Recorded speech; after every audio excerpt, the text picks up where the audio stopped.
Assalamualaikum and a very good day to every one of our viewers for today. I've been given the task to try and share with you guys for today regarding a topic which is called Study Sampai Jadi for the English subject. And before I actually do that, let me just briefly introduce myself. I am teacher Imran Nabila binti Ramli, and I'm currently teaching in SMK Pasir Gudang. So I'm hoping that my sharing for today will be beneficial for everyone, and I will try to use all the experience that I have had in teaching English for around 6 years now. So hopefully everybody will benefit from this session. When it comes to learning English, I believe that most of us have this notion that English is not an easy subject to score in, especially when you're preparing for SPM. So for this session, I guess what I would like to do is to try and cater to the needs of students who will be sitting for SPM 1119 paper, who are the Form 5 students for 2020, because when we talk about students who are in Form 4 this year for 2020, they have a totally different format for their SPM because they are adhering to the Common European Framework of Reference, which is a bit different from SPM candidates for 2020's format. So let's just jump straight into it right now and just like chill as we talk about it, because as much as we have to think that English is not too difficult for us to score in, and it is definitely an easy paper to pass. But in terms of excelling in the subject, some people may have different opinions about it. But let's not think about the overall result first. Let's just think of what we can do to try and possibly score well in our SPM 1119 paper.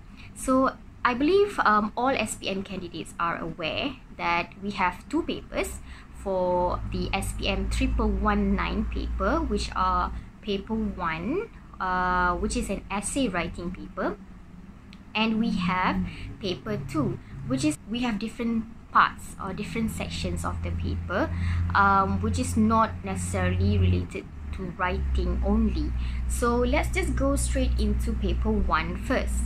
Paper 1 is more of writing, as we are all aware, and we have two essays that we have to write. I'm pretty sure that our SPM candidates are very aware of that. But it is the one which most students are very scared of, because when they think about writing, all we think about is how difficult writing is. But how do we prepare ourselves to write very calmly especially during examinations, and make sure that when we enter the examination hall, we have some sort of an idea of what to write about. So let's talk about the out of the two essays, we have section A and section B. So let's talk about section A first. Section A essay is more of an essay which gives you all the content points, and you don't necessarily have to come up with your own ideas. So that's the advantage that you have. So make sure that you know first how many marks you are supposed to score for both essays, in which section A you have 35 marks that you have to score, and for section B you have 50 marks that you have to score. So for section A, some of the tips that I can remind you about is basically to make sure that in order for you to not lose your marks, make sure that you know your format. So when we think about section A, usually SPM would include questions like letters, reports, articles. So far, articles have been quite famous, so make sure that you know the 3 marks for format, so that you can ensure that you don't lose that 3 mark. Every single mark is very precious, so make sure that you don't lose the 3 marks for format. After that, make sure that you read your questions very carefully, because in the question there will be the indicators, like for example, when it comes to the 3 marks for format, the question will tell you to write your address, write your date. So you don't really have to memorize anything, just be alert with your question, and you will definitely be able to gain those 3 marks for format. So the next mark is for content marks. So some advice that I would like to tell SPM candidates is for them to ensure that they try and understand the meaning behind the content points given, because when you simply chuck all of the words that are given to you into your essay without actually knowing what they mean, sometimes it's a bit dangerous. So what you can do is make sure that you use the content points correctly in your essay, so as to ensure that you will get yourself marks which are scored, because the SPM markers, they will definitely know if you have wrongly used certain points in your essay, and this will cause you to lose your marks. Like for example, if you have an essay, like if I can just like pick one right now from an essay from SPM 2014, for example, about crime prevention. If the question gives you a word like neighborhood, a phrase like a neighborhood patrol, martial arts, use a whistle, for example, you have to know that you have to use these words correctly in the right context, so as to ensure that you can gain your content point marks. Sometimes the SPM questions will try to confuse you, or will try to test you by not providing you with the verbs. For example, they provide you with the word whistle, okay, but they don't provide you with the verb for it, which is use a whistle or keep a whistle. So in your handbag, for example. So you make sure that you try and ensure that every word given to you in the content points, when you use it in your essay, you use it in a full meaning, if I can say that. Make sure that you're not using it out of context, in order for you to not lose your content points.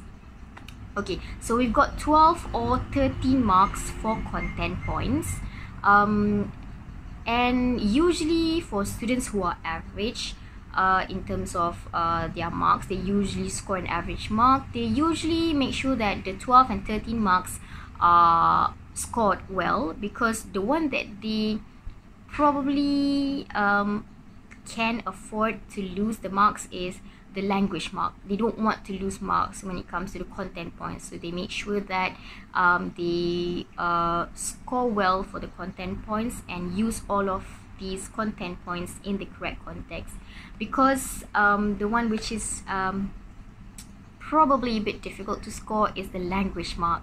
So we've got around 20 marks for language for our section A 1119 paper, SPM for paper 1. So based on my experience marking essays, I think that our students are mostly having problems with grammatical structures like the subject-verb agreement, their tenses, because if I think about it right now, most probably it's because English is not our mother tongue, so we don't have different verbs for different time of it being expressed. That's a bit different with English, because you know, when you want to express something in which happened at a different time, you have to use a different verb. So I guess some tips that I can give you in terms of how do you try to polish your grammar is probably by writing beforehand. You know, I need to emphasize the fact that in order for you to score, you have to have had enough practice in writing on your own first, and do not expect to enter the examination hall without prior writing practice. If you expect yourself to just enter and write on the spot, that is a bit more dangerous compared to being a bit prepared and having a bit more experience writing before your test or examination.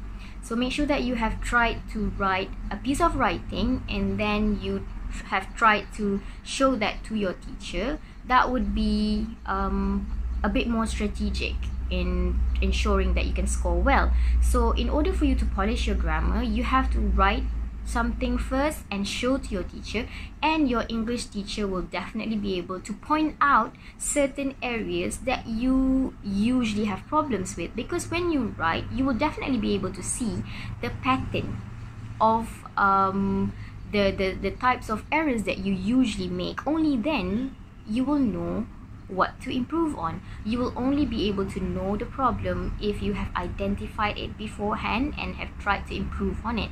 So like I said before, some of the problems that our Malaysian students have are in terms of subject-verb agreement, tenses, spelling is quite a common problem as well.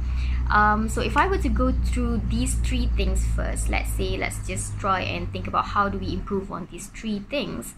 Like subject-verb agreement, probably the general rule for subject-verb agreement is that when you have a group of people doing a certain action, which is meaning like the group of people is in plural, right? So you have to know immediately that your verb should be in the plural form as well. So verbs in plural are usually without an S. For example, the girls swim in the ocean instead of the girls swims in the ocean. So if you're talking about one girl only, a girl swims in the ocean, then only you put S for the verb. So that's basically the general rule, whereby if you have more people doing an action, there will be no S behind the verb for it. And that is one type of tense only, which is the present tense. I hate to break it out to you, but there are 12 tenses for the English subject. So one way of us trying to improve ourselves in terms of subject-verb agreement and tenses is by having fun with it. You know that we have many applications these days, right? Like online applications. So what you can do is you can type on Quizlet or on Quizizz, tenses or subject agreement or spelling, for example, and they will provide you with some quiz for you to play around with. So I somehow believe that rather than stressing ourselves out in trying to learn it and trying to, memorize all the grammatical rules, one tip that I can give you right now is for you to just play with the grammatical structures that you have problems with. The more that you alleviate or reduce the nervousness or this difficulty in learning it and have fun with it, probably it will make you remember things a bit better. Okay, so that's probably one thing that I can suggest to you. Play around with it and try to see how much you can score. If you feel like you're unsatisfied with your score on the quiz, then you can always replay until you get to a certain point where you are happy with the score that you get. After that, you try and apply it in your essay. It can go the other way around as well. You write an essay first, you identify your weaknesses in terms of grammar, and then you go and play those online quizzes, which I think is definitely worth trying. One thing that I probably want to tell you right now is that most students, when they ask someone about how do we score well, how do we improve ourselves in our writing, they want something which is immediate, which can give them really fast ways of scoring. But I am someone who is an advocate of hard work and effort, in which I think that any method works as long as you have enough engagement time with it. So do not expect yourself to be on an elevator or an escalator when it comes to learning language. Rather, try and think of yourself as, you know, climbing stairs and doing it one step at a time, and know for a fact that you are definitely improving regardless of the pace that you are in. Okay, so that's you know, a bit of motivational phrase from me there, right there. So do not be easily demotivated if you feel like you're not there yet. You know, that you are definitely still learning. Don't worry about it. Okay, let's go back to the essay writing. So once you have identified your you know, grammatical areas that you need to improve on, and you have gone and find, you know, methods like the quizzes that you can possibly try to improve the scores, I would think that reading essay books would be one rather effective, and if you would like, it is quite you know, a fast way of learning how to write. Some people might not agree that reading is a way to learn writing, but I would have to disagree on that. I think that reading is definitely one, you know, it directly links to writing. So by reading essay books, you know, you are preparing yourself for number one, you are exposing yourself to the sentence structures that you can find in the essay books, especially when it comes to section A writing, because section A writing is usually topics related to, you know, environment, making choices, and what else have come up before, you know, crime prevention, for example. So you get all these topics in your essay books, and the good thing about essay books these days, I've noticed, is that they provide you with a glossary. So when they use certain phrases which are, you know, a bit more bombastic, they provide you with the definition, and with that definition, once you highlight it, you will definitely know that or you know the definition right now, and you know how it is being used in the correct context, and it definitely helps you in building the vocabulary that you have when you want to write your own piece of writing. So I would definitely not undermine the power of using a highlighter, because once you have a highlighter, you can highlight that, and you can highlight the phrases that you find in your essay books, and it definitely provides you with a better memory retention. The same thing when you want to improve on your spelling. The problem with, you know, not being able to spell correctly is usually related to how our brain sort of like retains the memory of the word. So in order for you to help yourself out, it's by, when you highlight, you sort of like remember the words better, and it helps you with the spelling, because you really focus and give attention to the word.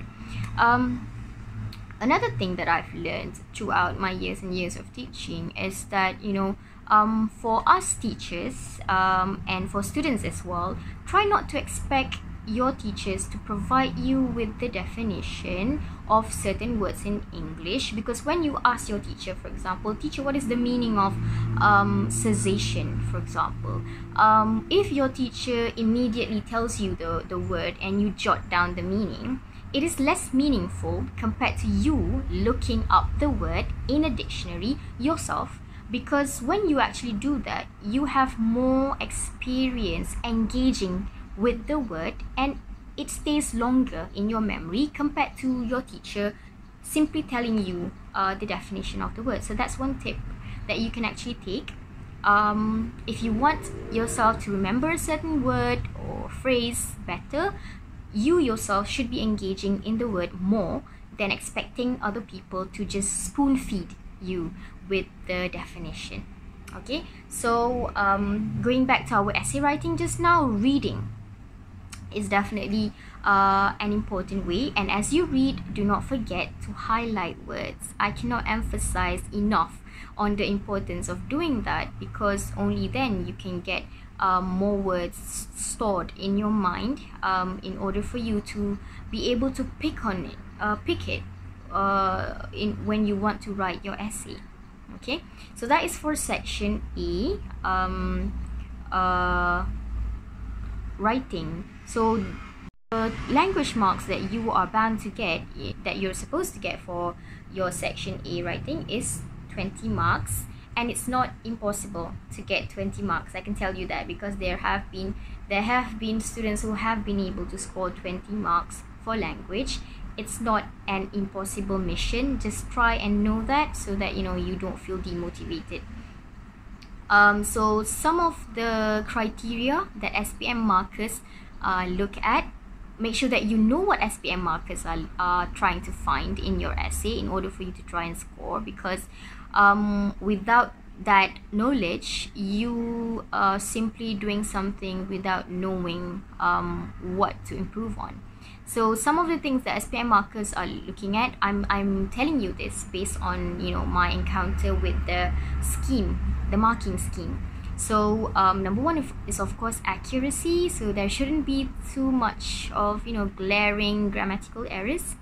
Number two, we also look at spelling. We also look at punctuations, and we also look at how the essay is being organized. Especially when we talk about section A, you need to organize your ideas well in paragraphs. I'm telling you this right now. I've seen students who have somehow forgotten to write paragraphs for their essay during a real examination, SPM examination. I tried not to freak the student out, because I was just an invigilator at that time, so I just left her like that. But it's very dangerous to not write paragraphs, because when you don't write paragraphs, the SPM marker will know for a fact that you have not organized your ideas into paragraphs. So that's dangerous. So know that we are looking for organization as well as we look into your writing. Okay, so I guess those are among the things to remember for section A.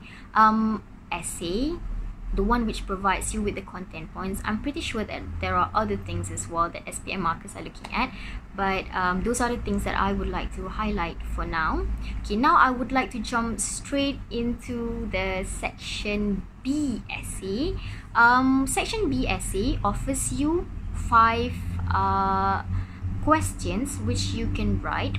So before you even start trying to score for section B essay, I think the best thing for you to do first is to go up to your teacher and ask your English teacher, what's your greatest strength in writing for the section B essay? So we've got questions like a narrative essay, argumentative essay, reflective essay. Back in a few years ago, we had essay questions which are based on proverbs, but these days, this past few years, they did not provide any proverb-based questions. So it definitely depends on our lembaga peperiksaan on what they think is suitable to be asked to students. But what I've noticed as an English teacher is I think this past few years have increased. The narrative questions have been added. Like in one set of questions, there will be like around 2 narrative essays. So for students who like essays which are like in the form of writing a novel, for example, then that would be best for you. So you should go and ask your teacher like which essay is best for you to write, because your English teacher is the one who will be able to tell you which essay is best to read. At the end of the day, when you think about SPM 1119 section B essay, it is definitely about how that section B essay is able to sustain a reader's interest. That's actually part of the marking scheme. So make sure that when you write for your section B, you are able to sustain your reader's interest. And how do we do that? I guess a few tips that I can try and tell you right now is, for a student who is probably like struggling a bit in terms of learning English, or what more to try and provide a narrative essay, right? So what you can do is to start journal writing. When I say journal writing, why do I suggest journal writing? It's because you will definitely be able to practice the language in a normal day-to-day life encounter. So instead of expecting yourself to be writing argumentative essays like should we make homework something which is banned in the country, or should men do house chores, in something like very debatable. Instead of doing that, if you don't feel like you are comfortable with that, start with something simple, because what you want to do when you start writing a journal is to try and ensure that your mind is actually being trained to think in the English language. So in order to motivate yourself, try journal writing every day. And when you have problems in expressing a certain idea, so for example, when you're writing about a daily routine that you do and you don't have the word for it, you will go and try and search ways of expressing that, and you're actually training yourself to use the language in a more authentic situation rather than something which is not what you're used to. So when you write journal, it trains you to think in the language that you want to write in during your English test or examination. That's tip number 1 for students who would in the end be writing a reflective essay for their section B, like my favorite person, or the person I admire. Those are the questions that can come up during a real SPM question, and exercises like journal writing can definitely help you in expressing your thoughts and ideas better during the examination process. For people who are more into argumentative essays, like you like controversial issues, and for a fact that you have this ability to engage in a very meaningful discussion or in a debate, for example, why don't you go and watch real debates by students online? Because I would definitely suggest that you use the internet that you have at home to the best of your advantage, because there are so many websites, so many applications, social media that you can use in order for you to try and get more ideas. So for students who are interested in argumentative essay, number 1 is that you can go and read up argumentative essays online, or even better, for someone like me, I think if I'm a sort of like a visual person, I know that there are many people out there who are who would do better when you listen to something and when you actually watch that thing being done. So go and watch live debates, and as you listen and as you watch the debates, try to jot down some of the points that to you make sense and to you would definitely be useful for you to write in your essay. And do not forget, when you attempt to practice for your essay writing, always refer to past year questions, because you want to make sure that what are some of the things that the lembaga peperiksaan, what would they ask of you. Okay. So you want to make sure that you know what the examination board in Malaysia is expecting of you. Only then you can prepare yourself. So as I've said before just now, you can definitely go and watch debates and jot down their points. You get 2 things there. Number 1 is that you get to listen to the pronunciation of words, in which, although it may not be asked of you during a written test, you won't be asked how to pronounce certain words. But when it comes to overall generally learning English, pronouncing words is one of the most important things that you should be focusing on, because once we mispronounce a word, sometimes it could change the meaning. For example, like record and record both have different meanings depending on the pronunciation. So do not try to consider the fact that, you know, listening and learning how words are pronounced is as important as knowing the word itself. Which is why as you are preparing yourself for a writing test or for an examination, for example, you come across a word which is new to you, always go and look up the word on an online dictionary and click on that volume icon there, so that you can actually learn how to pronounce a certain word. And just a bit of a reminder, we've got basically like two ways of pronouncing words. One is the British English, and one is probably the American English. For us in Malaysia, we definitely encourage you to listen to the British pronunciation of words, basically because, you know, we have two certificates that we provide for students who are SPM candidates. One is their SPM certificate, and the other one is the Cambridge certificate. Do not forget that, because so we are somehow linked to the Cambridge standard. So with that being said, probably you can focus on the British pronunciation as well as the British spelling. And I heard these days, somehow recently, you know, the letter Z is going to be taken out of the dictionary, the English dictionary, which makes it more relevant for you to learn the British spelling, because British spelling is usually with an S instead of with a Z.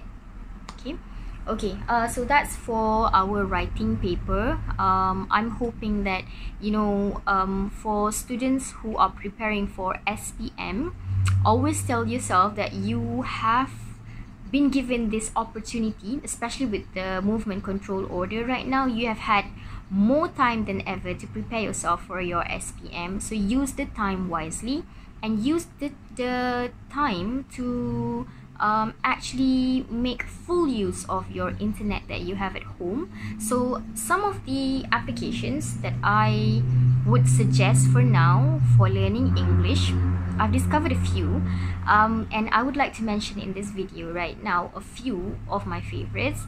Among them is, of course, an online dictionary, or Thesaurus. Thesaurus is a bit different in the sense that you will be provided with synonyms of words. So for students who are aiming for A+ for their SPM, I would suggest that you start learning how to use a thesaurus, because you know, like when you write certain words and try to express certain ideas, you want to avoid being very cliche. So in order for you to not be cliche, what you can do is you can try and search for other ways of expressing the same word, but probably in a more bombastic manner.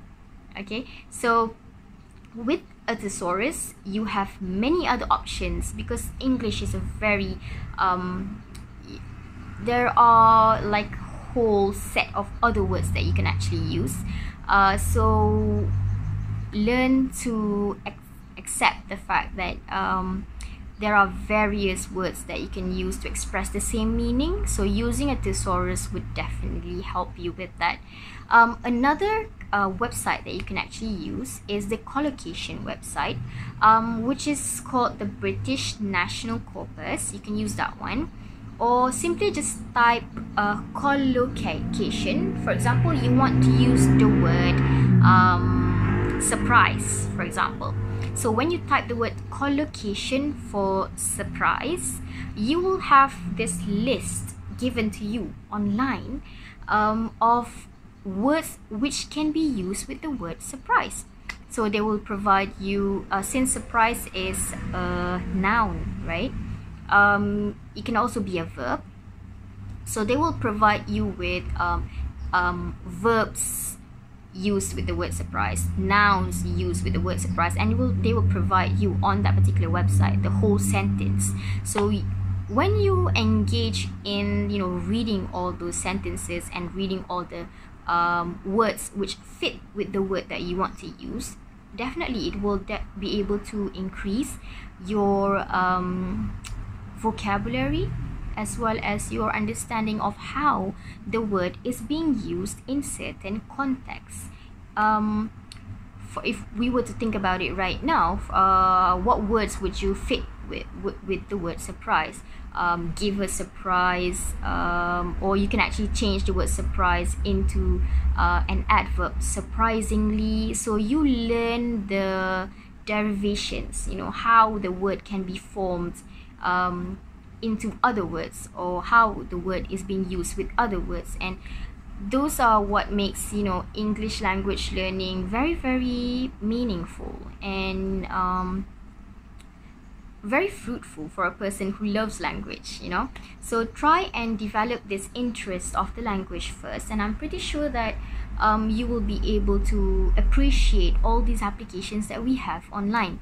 I would like to share one more, I believe, in terms of language learning. There's this website called Breaking News website, in which they use the real articles on BBC.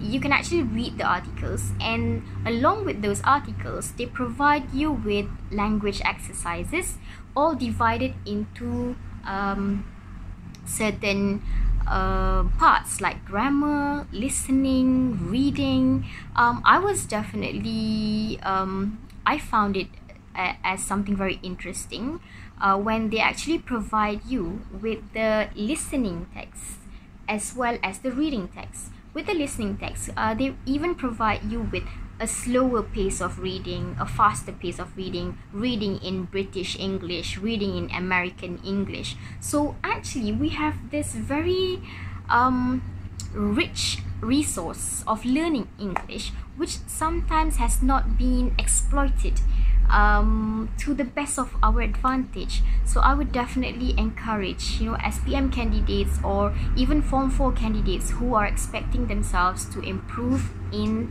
language learning to use all these resources for either for your writing or for your overall development of learning the English language.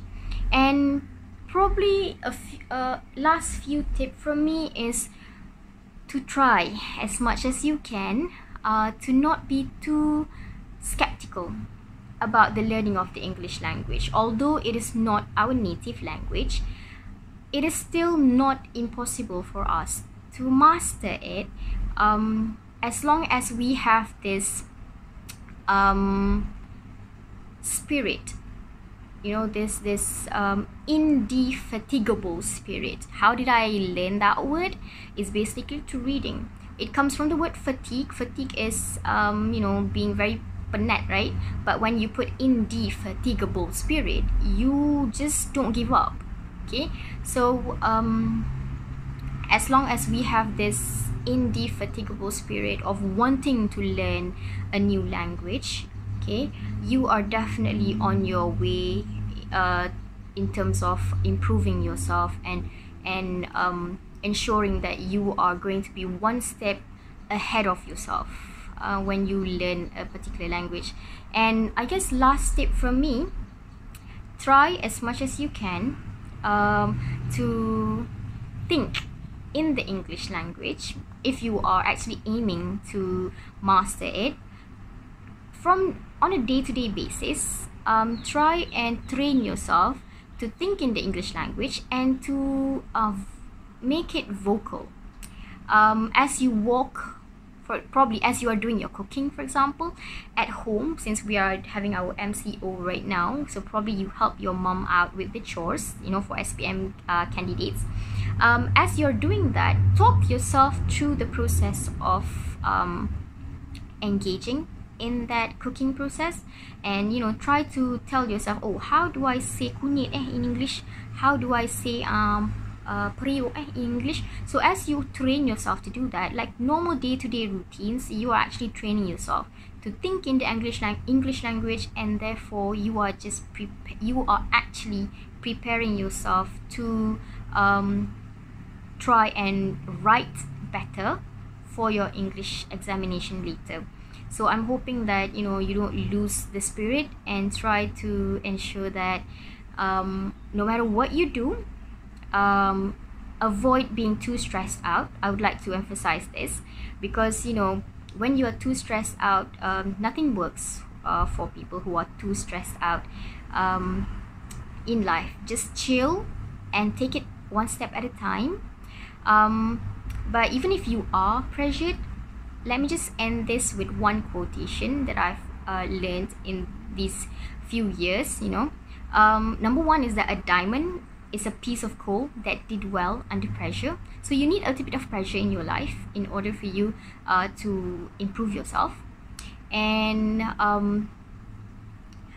probably I can tell you that do not allow yourself to feel like you are too much at ease. So make sure that as much as you can, having an easy